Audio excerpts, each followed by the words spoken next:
பிதா, குமாரன், பரிசுத்த ஆவியின் திருநாமம் நாம் அனைவரையும் ஆசீர்வதித்து வழிநடத்தி காப்பாராக. ஆமேன்.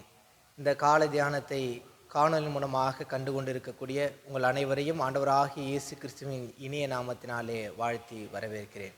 இந்த நல்லதொரு வாய்ப்பை கொடுத்த நம்முடைய இளைஞர் இயக்க பொதுச் செயலாளர் ரெவரண்ட் ஜோஷுவா நிமலன் ஐயா அவர்களுக்கும் அடியின் நன்றிகளையும் தோத்திரங்களையும் தெரிவித்துக் கொள்கிறேன். இந்த காலை தியானத்துக்கென்று தெரிந்து கொள்ளப்பட்ட திருமறை பகுதி அது தூய யோவான் என்பவர் எழுதின நற்செய்தி நூல் 1ஆம் அதிகாரம் வசனங்கள் 35 தொடங்கி 42 வரை உள்ள வசனங்கள். தூய யோவான் 1ஆம் அதிகாரம் வசனங்கள் 35 தொடங்கி 42 வரை உள்ள வசனம். மறுநாளிலே யோவானும் அவனுடைய சீஷரில் 2 பேரும் நிற்கும்பொழுது இயேசு நடந்து போகிறதை அவன் கண்டு, இதோ தேவ ஆட்டுக்குட்டி என்றான். அவன் அப்படி சொன்னதை அவ்விரண்டு சீஷரும் கேட்டு இயேசுவுக்கு பின் சென்றார்கள். இயேசு திரும்பி அவர்கள் பின் செல்லுகிறதை கண்டு, என்ன தேடுகிறீர்கள் என்றார். அதற்கு அவர்கள், ரபி, நீர் எங்கே தங்கியிருக்கிறீர் என்று கேட்டார்கள். ரபி என்பதற்கு போதகரே என்று அர்த்தமாம். அவர் வந்து பாருங்கள் என்றார். அவர்கள் வந்து அவர் தங்கியிருந்த இடத்தை கண்டு அன்றைய தினம் அவரிடத்தில் தங்கினார்கள். அப்பொழுது ஏறக்குறைய 10 மணி வேளையாய் இருந்தது. யோவான் சொன்னதை கேட்டு அவருக்கு பின் சென்ற 2 பேரில் ஒருவன் சீமோன் பேதுருவின் சகோதரனாகிய அந்திரேயா என்பவன். அவன் முதலாவது தன் சகோதரனாகிய சீமோனை கண்டு, மெசியாவை கண்டோம் என்று சொன்னான். மெசியா என்பதற்கு கிறிஸ்து என்று அர்த்தமாம். பின்பு அவனை இயேசுவினிடத்தில் கூட்டிக் கொண்டு வந்தான். இயேசு அவனை பார்த்து, நீ யோனாவின் மகனாகிய சீமோன், நீ கேபா எனப்படுவாய் என்றார். கேபா என்பதற்கு பேதுரு என்று அர்த்தமாம் என்றார் என்பது. ஜெபம் செய்வோம். வாரும் பரிசுத்த ஆவியானவரே, உம்மை விசுவாசிக்கிற எங்கள் இல்லத்தில் உமது அன்பின் தீயை மூட்டியருளும். இந்த காணொலியின் மூலமாக இந்த காலை தியானத்தை கண்டு கொண்டிருக்கக்கூடிய ஒவ்வொருவருக்கும் இந்த அதிகாலை வேளையிலே உம்முடைய இறை வார்த்தையினால் ஆசீர்வாதத்தை நீர் கொடுக்க வேண்டுமாய் ஜெபிக்கிறோம். அடியேனின் வாயின் வார்த்தைகளும் இந்த காணொலியை கண்டு கொண்டிருக்கக்கூடிய ஒவ்வொரு இருதயத்தின் சிந்தனைகளும் உமக்கு பிரியமாய் இருப்பதாக. ஆமீன். இயேசு கிறிஸ்துவுக்குள் அன்பான இறைமக்களே, மீண்டுமாக உங்கள் அனைவரையும் ஆண்டவராகிய இயேசு கிறிஸ்துவின் இனிய நாமத்தினாலே வாழ்த்தி வரவேற்கிறேன். ஒரு ஊரில் ஒரு கோழியும் ஒரு ஆடும் நண்பர்களாக இருந்தார்களாம். ஒரு நாள் இருவரும் ஊரை சுற்றி பார்க்கலாம் என்று சொல்லி நடந்து சென்றார்களாம். அப்போ இருவரும் செல்லும் பொழுது கடைகளிலே கோழி முட்டைகள் அதிகமாக விற்பனைக்கென்று வைத்திருந்தார்களாம். இதை கண்ட கோழி பெருமையடைந்து ஆடை பார்த்து சொன்னதாம், பார்த்தாயா, எங்களுடைய இனம் மனிதர்களுக்கு எவ்வளவு முட்டைகளை கொடுத்திருக்கிறது பார்த்தாயா என்று அந்த ஆட்டை பார்த்து இந்த கோழி கேட்டதாம். ஆடு அமைதியாக இருந்ததாம். சற்று தூரம் போன பிறகு கசாப்பு கடையிலே ஆடு உணவிற்காக வெட்டப்பட்டு கொண்டிருந்ததாம். அதை பார்த்த அந்த ஆடு சொன்னதாம், பார்த்தாயா, நீங்கள் உங்கள் உடலிலிருந்து உருவாகக்கூடிய முட்டையை மாத்திரம்தான் உணவாக கொடுக்கிறீர்கள், ஆனால் நாங்கள் பாருங்க, எங்களுடைய இனமே மனிதர்களுக்கு உணவாக இருக்கிறது என்று அந்த ஆடு சொன்னதாம். அதே போல தான் இயேசு கிறிஸ்துவுக்குள் அன்பான இறைமக்களே, ஆண்டவராகிய இயேசு கிறிஸ்துவும் இந்த உலகிற்கு உணவாக இந்த உலகத்தில் வந்து வெளிப்பட்டார். அதைத்தான் திருமுழுக்கு யோவான் என்று வாசிக்க கேட்ட திருமறை பகுதியிலே சொல்கிறார். தேவ ஆட்டுக்குட்டி என்று சீடர்களுக்கும் அங்கிருந்த மக்களுக்கும் ஆண்டவராகிய இயேசு கிறிஸ்துவை அடையாளம் காட்டக்கூடியவராக இந்த திருமுழுக்கு யோவான் இருக்கிறார். அதை கேட்ட அந்திரேயாவும் அதை கேட்ட யோவானும் ஆண்டவரை பின்தொடர்ந்து செல்கிறார்கள். பின்தொடர்ந்து செல்லும் பொழுது ஆண்டவர் இவர்களை பார்த்து கேட்கிறார், என்ன தேடுகிறீர்கள் என்று ஆண்டவராகிய இயேசு கிறிஸ்து இந்த 2 சீடர்களையும் பார்த்து கேட்கிறார். இயேசு கிறிஸ்துவுக்குள் அன்பானவர்களே, நாமும் இதே போலதான் தேடிக்கொண்டே இருக்கிறோம். நிலைவாழ்வை தேடுகின்றோம், நிம்மதியான வாழ்வை தேடுகின்றோம், அலைந்து திரியக்கூடிய மக்களாக இருக்கிறோம். நம்முடைய வாழ்க்கையிலே ஏதாவது ஒன்றை தேடிக்கொண்டே இருக்கக்கூடிய சூழ்நிலையில நீங்களும் நானும் அகப்பட்டு இருக்கிறோம். அப்படிப்பட்ட சூழ்நிலை தான் இந்த சீடர்கள் அவரை தேடி போறாங்க.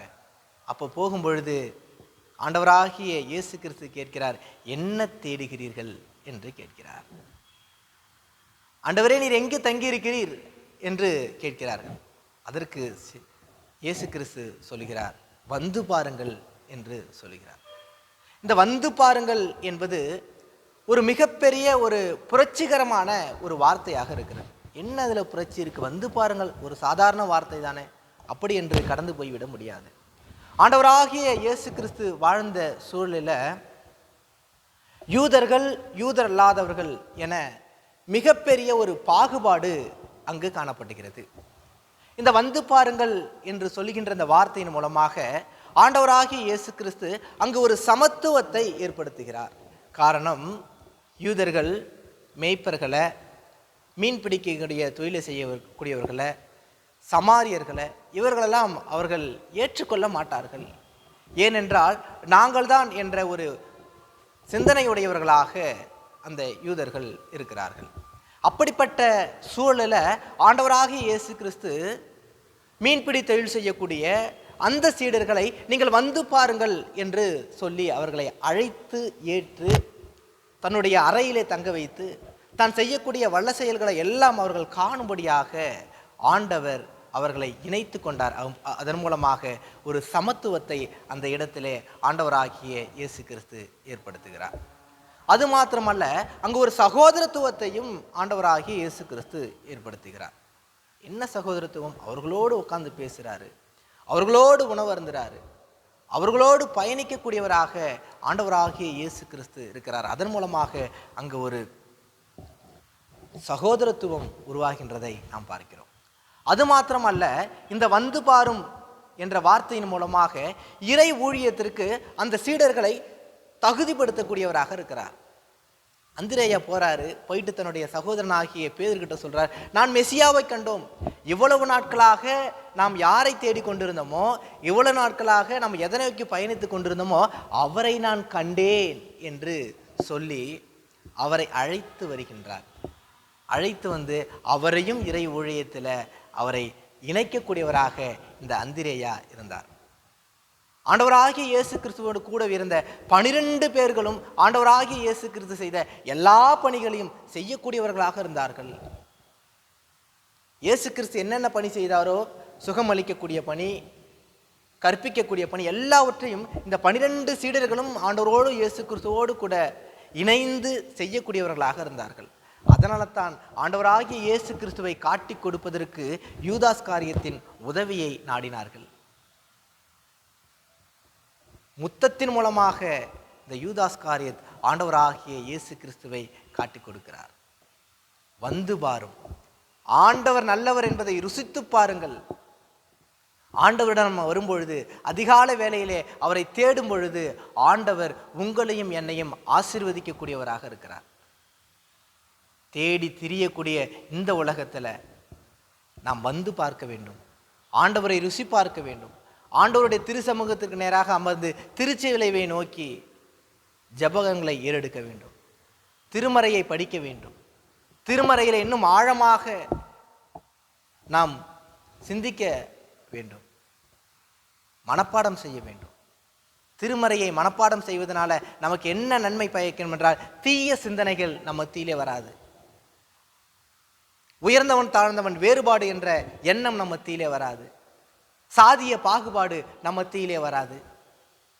ஏனென்றால் அப்படிப்பட்ட வரக்கூடிய அந்த சிந்தனையில நம்முடைய ஆண்டவராகிய இயேசு கிறிஸ்துவின் வார்த்தைகள் நம் உள்ளாக இருக்கும் பொழுது அந்த வார்த்தை தான் வெளிவருமே ஒழிய வெறுப்பு வராது, தீண்டாமை வராது, ஏழை பணக்காரன் என்ற பாகுபாடு வராது. இறை வார்த்தை உங்களை தேற்றும். சோதனையின் மத்தியிலே அகப்பட்டிருக்கக்கூடிய உங்களையும் என்னையும் இறை வார்த்தை தேற்றக்கூடியதாக இருக்கிறது. வந்து பாரும், ஆண்டவரிடம் வந்து பாருங்கள், அழைத்து வாருங்கள். நான் பெற்ற இன்பத்தை இந்த உலகமும் பெற வேண்டும் என்ற எண்ண போக்கோடு நாம் பயணிக்க வேண்டும். ஆண்டவராகிய இயேசு கிறிஸ்துவோட இருந்த சீடர்கள் அனைவரும் எவ்வாறு இயேசு கிறிஸ்து செய்த பணியை செய்தார்களோ அதே போல இயேசு கிறிஸ்துவுக்குள் அன்பான இறைமக்களே, நீங்களும் நானும் கூட இந்த நாளிலே செய்ய அழைக்கப்பட்டிருக்கிறோம். இயேசுவாக வாழ அழைக்கப்பட்டிருக்கிறோம். கடைசி காலத்துக்குள்ளாக நாம் இருக்கிறோம். இந்த காலத்தில் நம் உள்ளத்தில் இருக்கக்கூடிய, நம்முடைய சமூகத்தில் இருக்கக்கூடிய இயேசு கிறிஸ்துவை வெளிக்கொண்டு வருவோம். இயேசு கிறிஸ்துவை அநேக பேருக்கு அடையாளம் காட்டுவோம். பாதை தெரியாத ஆடுகளுக்கு ஆண்டவர் என்று அந்த பாதையை காட்டுவோம். மந்தையிலே ஒன்றாக கூட்டி சேர்ப்போம்.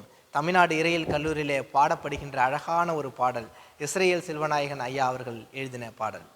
இயேசுவை வாழ்க்கையில் காட்டுங்களே, பேச்சில் அல்ல செயலில் அல்ல, இயேசுவை வாழ்வோராய் காட்டுங்களே என்ற பாடல்.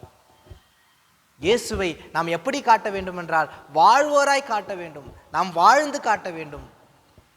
இயேசுவை அறிமுகம் செய்ய வேண்டும்.